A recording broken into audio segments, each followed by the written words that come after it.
Історія України багата на цікаві факти, які іноді вражають. Наприклад, чи знали ви, що перша кав'ярня у Відні була заснована українцем, завдяки якому був врятований Відень та взагалі вся Австрія? Ні, це не казки. Це справжня історія, яку пам'ятає до сих пір столиця Австрії. Ну, якщо цю історію пам'ятає навіть Відень, то пропоную поцікавитися нею і нам, шановні глядачі. Ласкаво просимо на канал «Історія тільки факти» та приємного вам перегляду.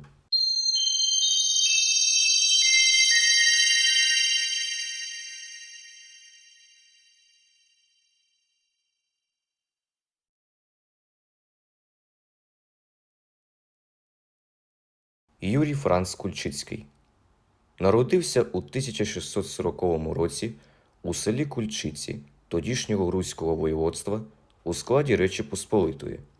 Перший цікавий факт, пов'язаний з цим місцем, полягає в тому, що з цього села походять три козацькі гетьмани – Петро Кошаневич Сагайдачний, Марко Жмайло Кульчицький та Павло Бут. Через те, що про Кульчицького є мало джерел документів, часто виникали суперечки, хто він такий, яке його етнічне походження чи якою він був конфесії. Згідно з друкованими ще за життя Юрія виданнями, він, за його словами, був родовитим поляком з королівського польського вільного містечка Самбора. Але його друге ім'я вказує на його належність до спольщеного руського, тобто українського, шляхетського роду Гербусас католицького обряду. Австрійські і угорські дослідники взагалі вважали, що він серб Джурокольчич із Зомбору. Український дослідник Грицай стверджує, що він був православним та як запорожець брав участь у поході на османів. 1648-1652 роки навчався у Самбірській церковній школі. За легендою, з молоду пішов на Січ. Під час одного з походів він потрапив у полон османів, де досконало вивчив османську мову і звичаї, зокрема звичай пити каву. Але за іншою версією, він ніколи не був козаком і ніколи не служив у війську. Під час навчання, будучи юнаком, Юрій страждав постійними мігренями. Жоден європейський лікар не зміг йому допомогти, і саме тоді він звернувся за допомогою до східного знахаря. Він врятував юнака, просто напоївши його кавою. Був поліглотом, знав османську, угорську, сербську, румунську і німецьку мови.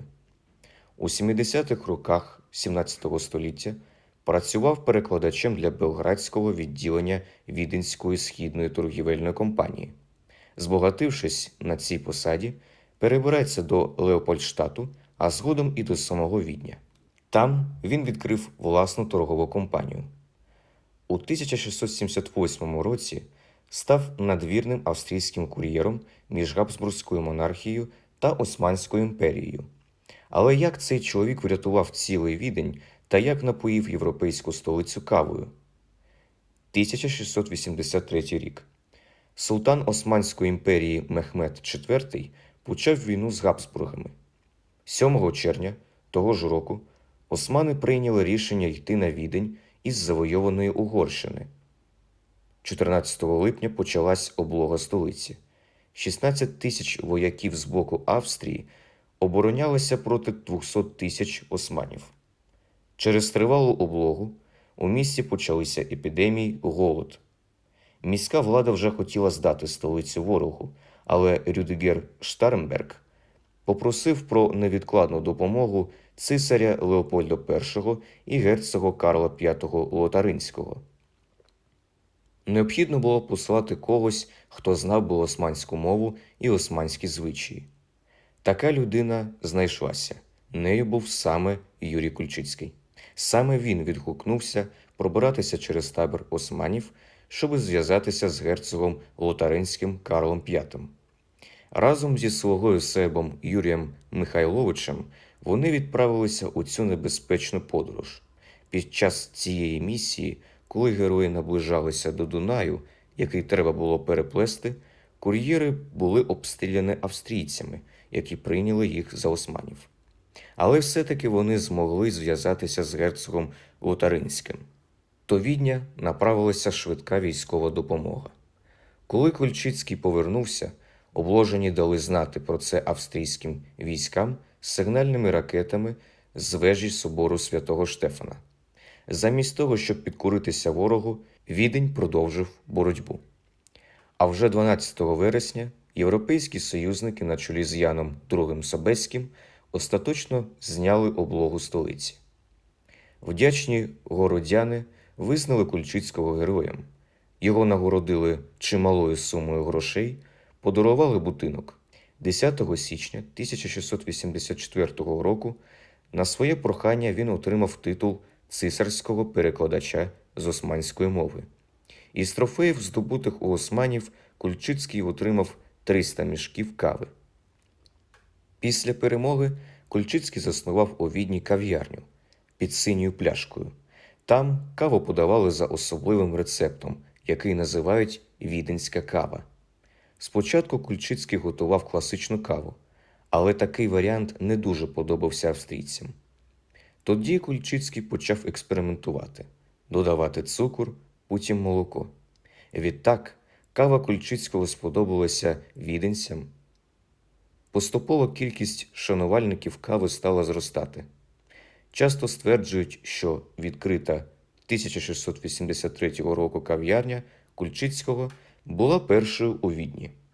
Кульчицький був одружений з Марією Меєр, яка допомогла йому лікуватися після поранення в 1683 році. Пізніше Юрій захворів на туберкульоз, від якого він помер у віці 54 років.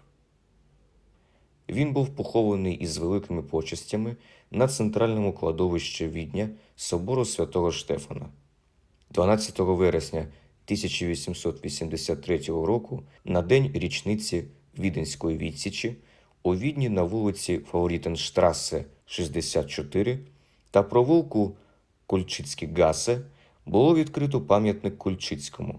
Тож, іноді гуляючи Віднем, на одному з фасадів величі колишньої Австрійської імперії можна побачити козака, який потрапив у історію цього міста як людина, що врятувала Відень.